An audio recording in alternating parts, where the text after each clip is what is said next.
সাহসী ও প্রতিবাদী এক নারীর নাম মনীষা চক্রবর্তী। মাধ্যমিক পর্যায়ে ছিলেন সেরা বিতার্কিক। স্বপ্নের শুরুটা সেখান থেকেই। আমার আছে টরবিনো, আপনার আছে তো?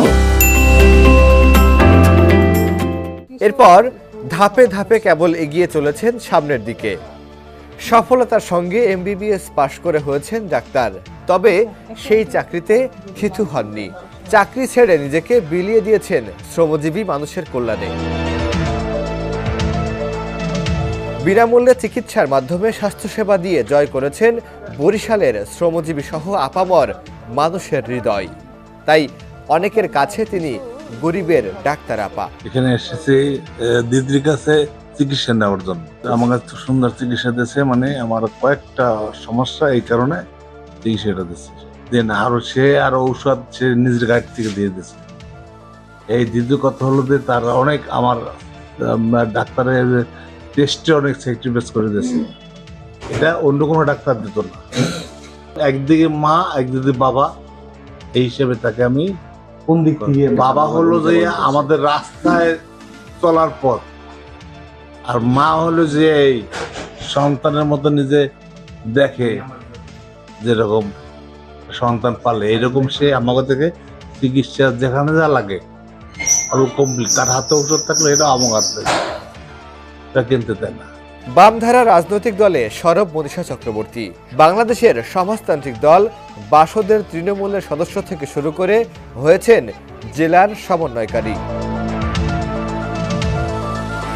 8ই মার্চ আন্তর্জাতিক নারী দিবস। বলিষ্ঠ কণ্ঠের এই নারী নেত্রীর সাক্ষাৎকারে উঠে এসেছে তার সংগ্রামী জীবনের নানা চিত্র। দেখুন, আমরা যখন বাম রাজনীতি করি তখন আসলে আমরা এই সমাজের যে অন্যায় বা সমাজে চলে আসা যে শোষণ তার বিরুদ্ধে প্রতিবাদ করার শপথ নিয়ে তো রাজনীতিটা করি, যে কারণে শুরু থেকেই আসলে আমাদেরকে নানান রকম বাধার সম্মুখীন হতে হয়েছে।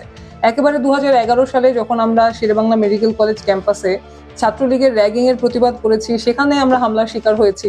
তারপরে আরো অসংখ্যবার কখনো ক্ষমতাসীন ছাত্র সংগঠন, কখনো পুলিশ, কখনো প্রশাসন, বিভিন্নভাবে আমরা হামলার সম্মুখীন হয়েছি। আমাদের বিরুদ্ধে মামলা হয়েছে। ব্যাটারি চালিত যানবাহনের লাইসেন্স নিয়ে আমরা ধারাবাহিক আন্দোলন করেছি। সেই আন্দোলনে কখনো লাঠিচার্জ হয়েছে, কখনো মিথ্যা মামলা দেওয়া হয়েছে।